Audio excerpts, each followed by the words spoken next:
Seguimos en Monitor Económico por el canal 5 Días y es momento de ir a la entrevista de la jornada y hoy queremos profundizar un poco cómo van el estudio del presupuesto, cómo lo está mirando también el Ministerio de Hacienda, al análisis que se están haciendo en este momento en la Comisión Bicameral.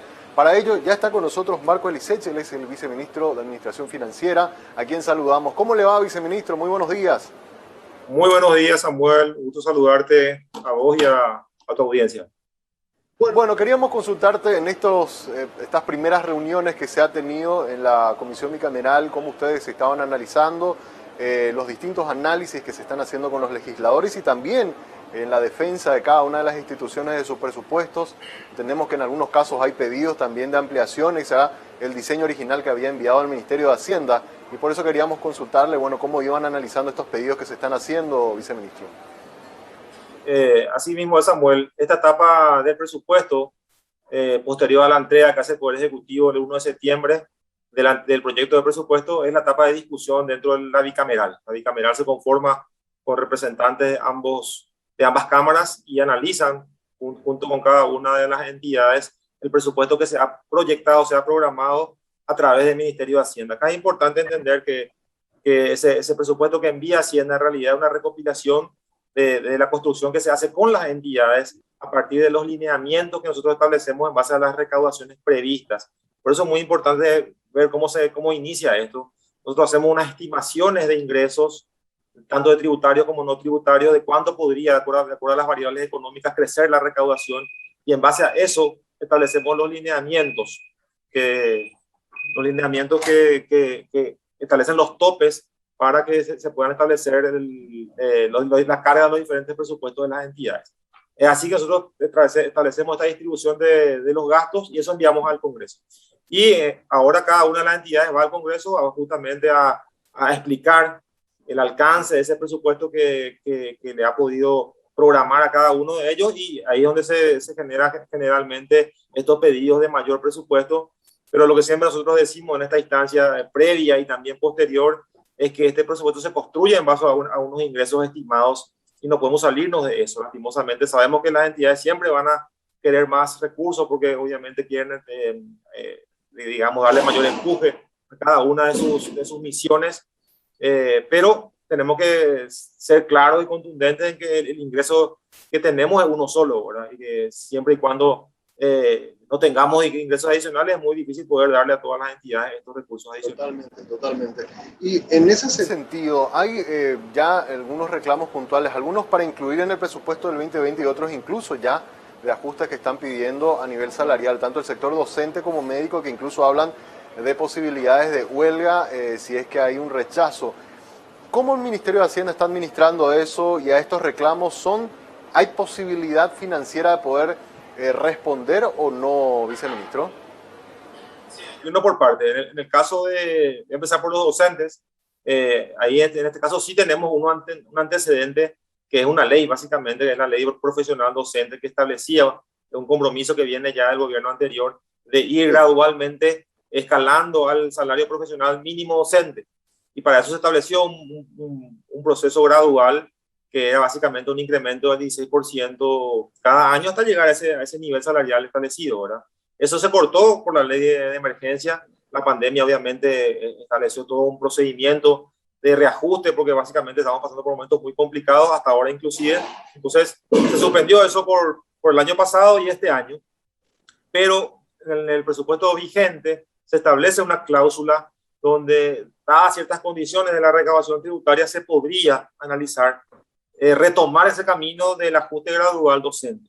Esa cláusula básicamente establece un aumento salarial que podría estar entre el 8 o el 16%, dependiendo de la recaudación acumulada al mes de septiembre. Al cierre de este mes justamente tenemos que ver esa recaudación y a partir de ahí sentarnos a conversar con ellos esa posibilidad, que hay que ser claro porque escuchamos de los gremios que ellos hablan de huelga como que se va a incumplir y acá no hay ni un incumplimiento porque la ley lo que establece es una posibilidad que es cierta. Nosotros no negamos que la posibilidad es cierta, es probable que se dé ese aumento. Lo que no podemos todavía determinar es el porcentaje, que es lo que vamos a discutir seguramente en función a los ingresos tributarios y seguramente le vamos a explicar a ellos las condiciones del cierre del ejercicio y el presupuesto del año que viene para poder llegar, esperemos, a un acuerdo de ese porcentaje que nos dé a nosotros la flexibilidad de poder desarrollar los programas y a ellos también una garantía de que el año que viene se pueda cumplir con ella, porque nada sirve que nos comprometamos a un porcentaje que después no se va a poder cumplir. Claro, claro. Y, en el caso de los médicos, es diferente, porque en el caso de los médicos no había previamente ningún tipo de acuerdo y tampoco había un análisis que le involucra al Ministerio de Hacienda. Nosotros siempre aclaramos acá, nosotros no hacemos un juicio de valor de los reclamos de los médicos, entendemos que inclusive pueden ser reales, pero en el ámbito del Ministerio de Salud donde se discutió, no participó el Ministerio de Hacienda, no hubo una previsión de ese incremento que están ellos solicitando y en la realidad de las necesidades que tiene el Ministerio de Salud, que sabemos que son infinitas, el presupuesto de salud todavía va a requerir de mayor fortalecimiento, porque este crecimiento que se dio al sistema sanitario, tanto en cantidad de camas como en cantidad de personal, va a ser muy complicado sostenerlo, porque recuerden que eso se aumentó con deuda, con un préstamo o con préstamos, claro. Y ahora tenemos que desenchufar los préstamos y empezar a calzar eso con recursos ordinarios del Tesoro. Entonces eso va a ser muy complicado y meterlo a eso otra vez un incremento de manera abrupta, sin que haya una gradualidad, es bastante complicado. Repito, nosotros no hacemos juicio de valor en cuanto a la causa de los médicos, entendemos que eso es justo y podría ser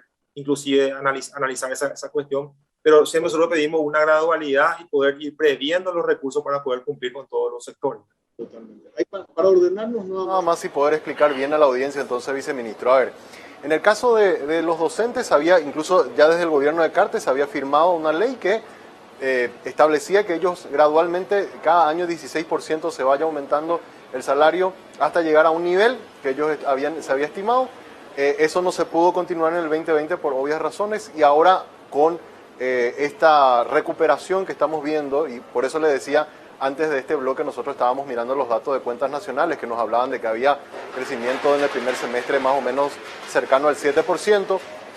No sé si eso va acompañado también al mismo nivel en la recaudación, pero por lo menos hay posibilidad de poder sentarse a hablar y ver el porcentaje de ajuste que se podría aplicar en lo que resta de este año, viceministro. Samuel, sí, pues, en realidad al mes de agosto que tenemos cerrado, estaba por encima del 15% esa variación de tributarios y seguramente en septiembre no va a haber mucha variación, estaría en torno al 15%. O sea, se van a cumplir las condiciones para sentarse a discutir con ellos ese porcentaje.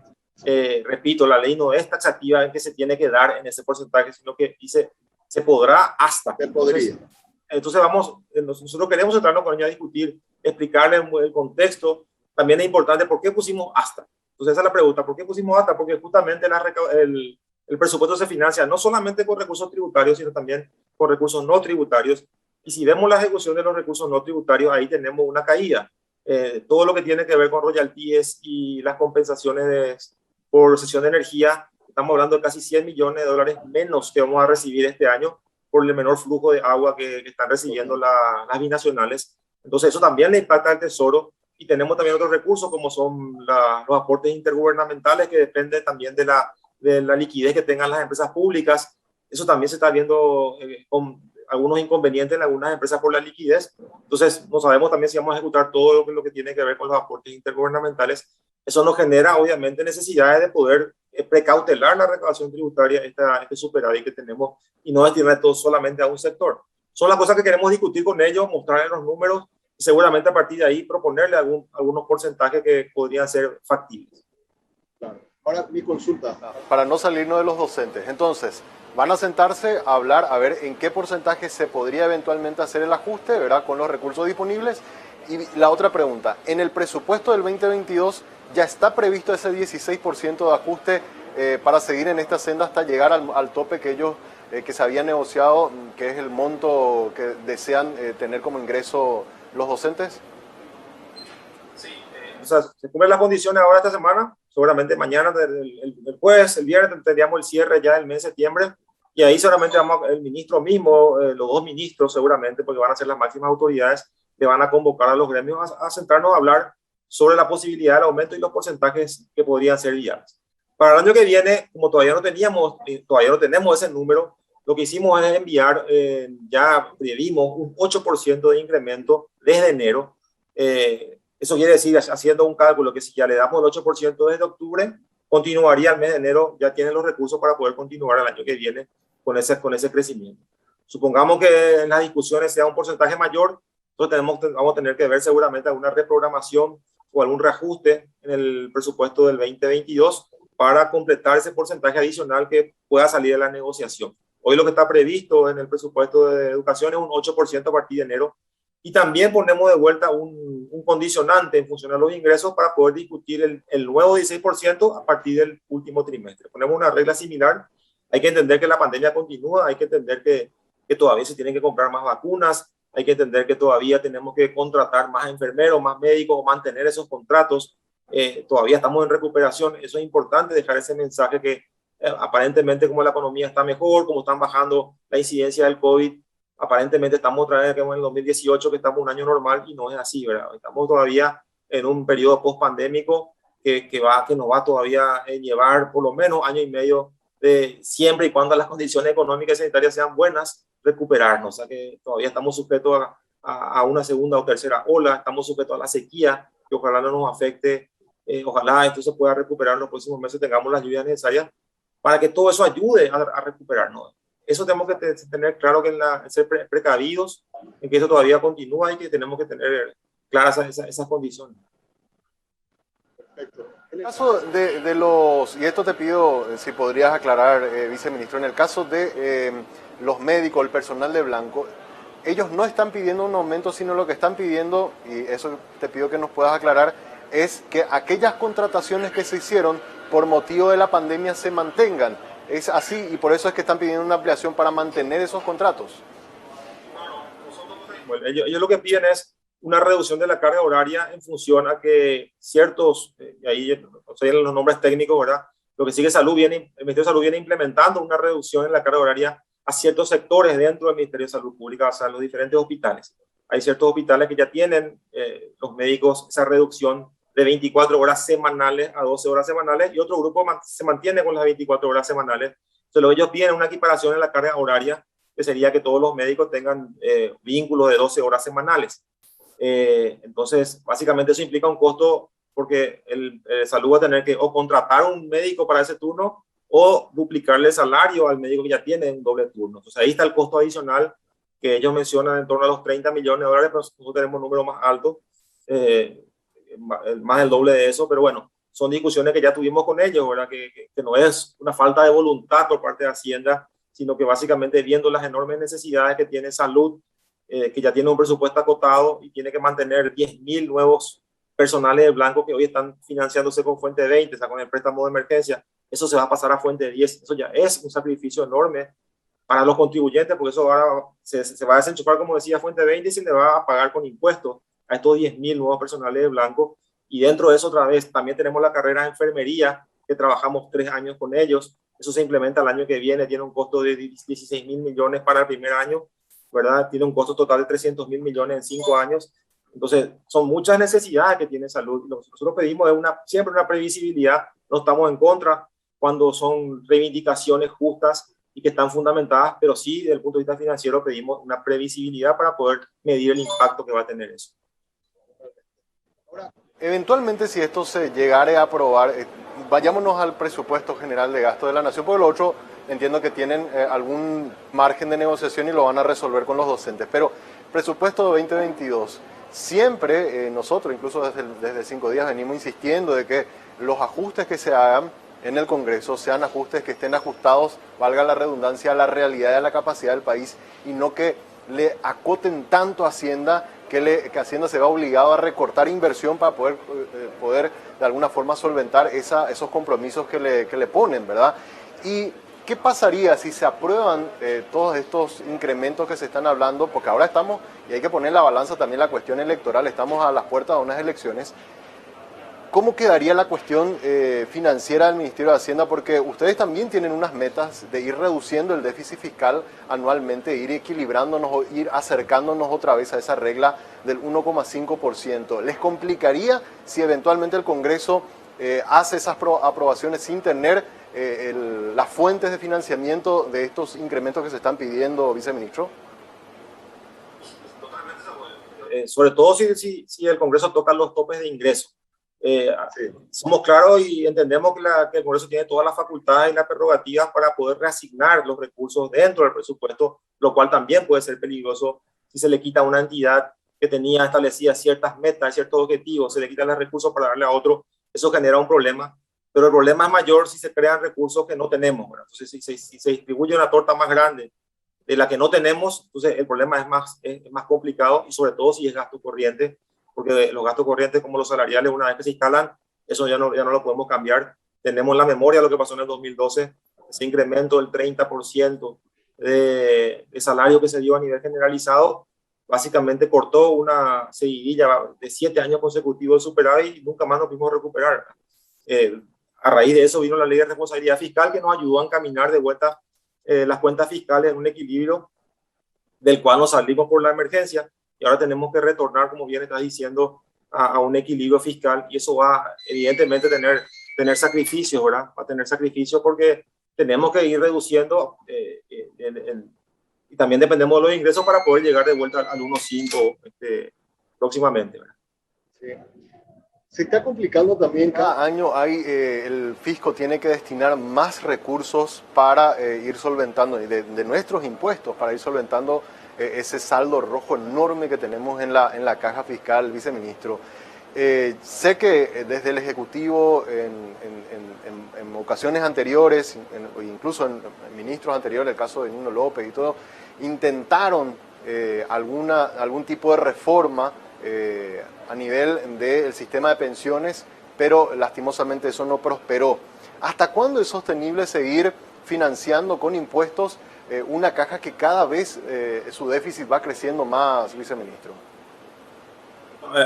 Tenemos los números de los últimos estudios actuariales y básicamente nos va a un horizonte de 6 a 7 años si no hacemos ningún ajuste de la situación de la caja, ya utilizando las reservas de la caja, porque hoy todavía no estamos usando las reservas, todavía tenemos un superávit en algunos sectores que ayudan a poder cubrir el déficit de otros sectores y toda la parte de fuerzas públicas que es financiado con impuestos.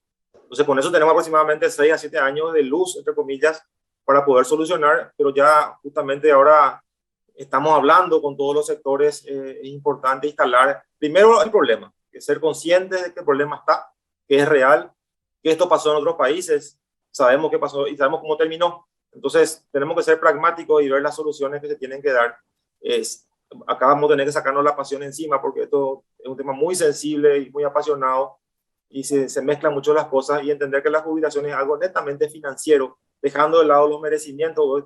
Todos los sectores se merecen una jubilación digna, nadie puede discutir eso, pero finalmente es un problema financiero que tenemos que resolver cómo cubrir. Lo ideal es que se pueda cubrir las jubilaciones con los aportes.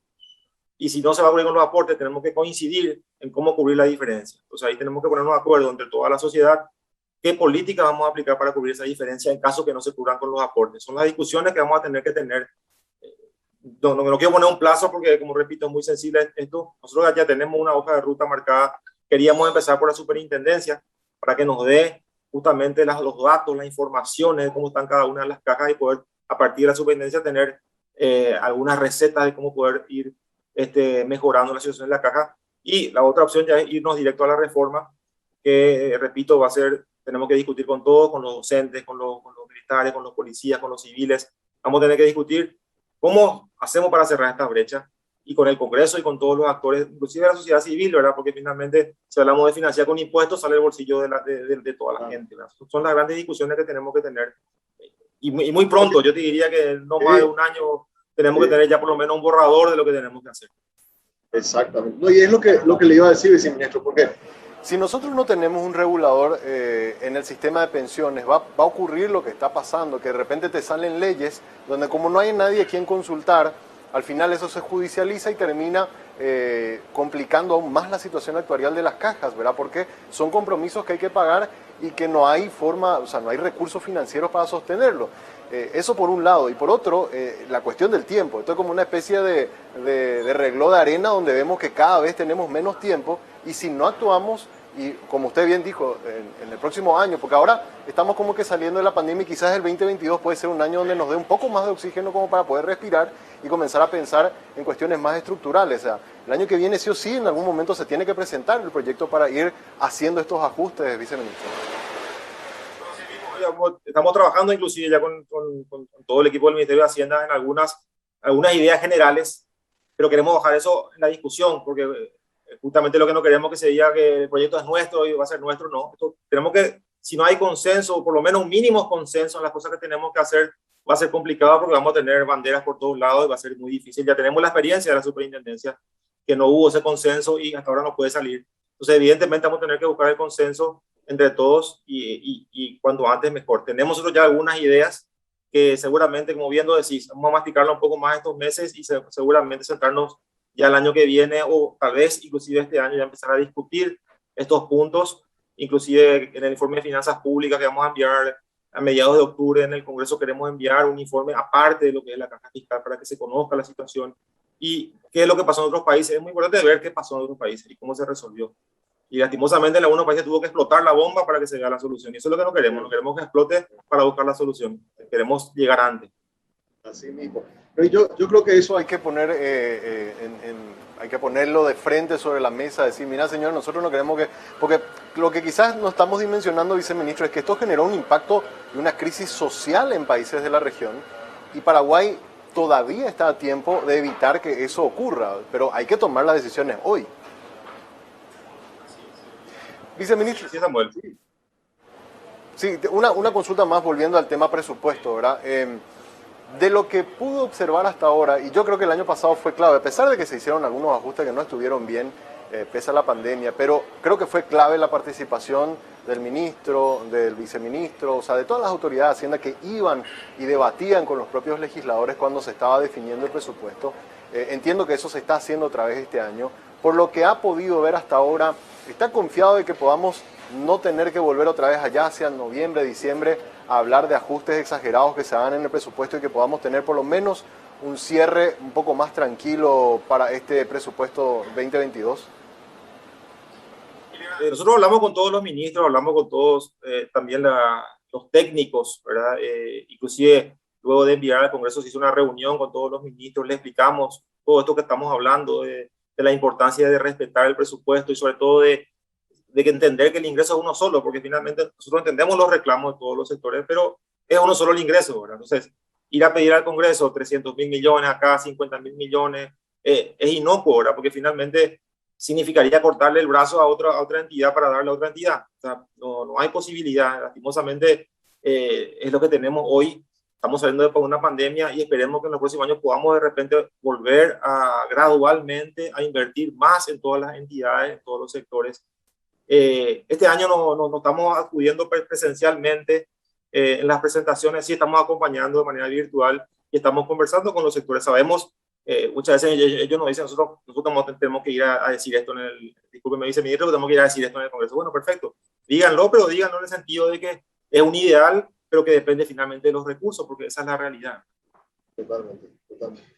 ¿El déficit cuánto estaríamos cerrando este año? Yo tenía, por lo menos el último dato que había escuchado, estaban estimando un 4%. ¿Se mantiene en eso? ¿Hay posibilidad de que recortar un poco más? ¿Cuánto está estimado, viceministro?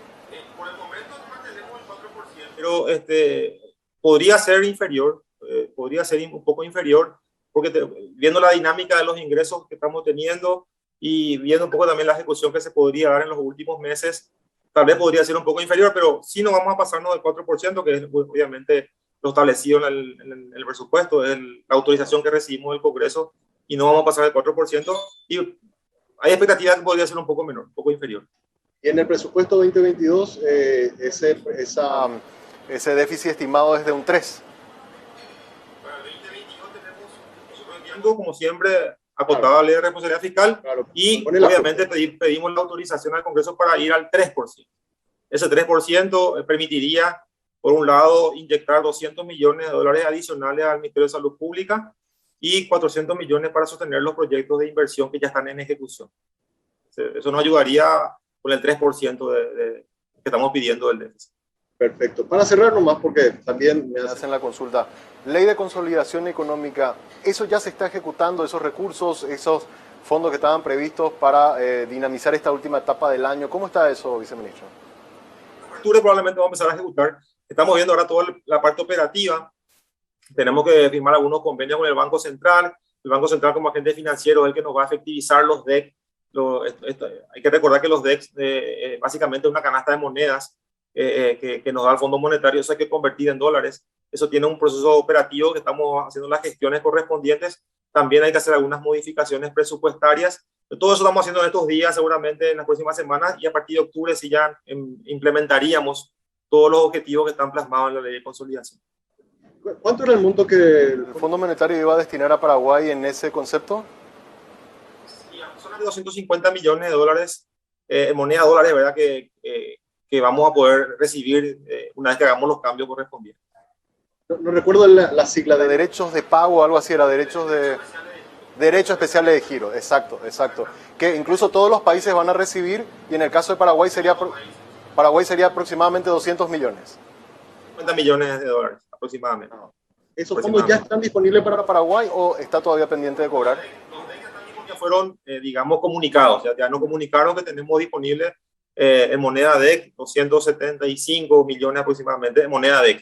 Pero eso a convertir a dólares es aproximadamente 250 millones, que es lo que estamos haciendo las gestiones correspondientes para poder efectivizar eso, tener ya eso en la cuenta correspondiente, y también las modificaciones presupuestarias que estamos haciendo para empezar a ejecutar lo antes posible de estos objetivos de la ley de consolidación. De alguna forma un lindo oxígeno, viceministro, después de toda la caída que tuvieron ustedes por el lado de royalties y de las binacionales, esto es como, por lo menos algo de oxígeno les da ese ingreso de 250. Va a ayudar mucho, sobre todo a asegurar, a blindar el presupuesto de salud. Básicamente gran parte de esto va a ser para poder asegurar todo lo que estaba financiado con impuestos del presupuesto de salud, le vamos a dar el 100%. Hay que entender que con el plan de caja que administra la tesorería no siempre se le puede dar el 100% de los recursos que quiere una entidad porque estamos sujetos a la recaudación, pero acá le vamos a poder dar el 100% a salud.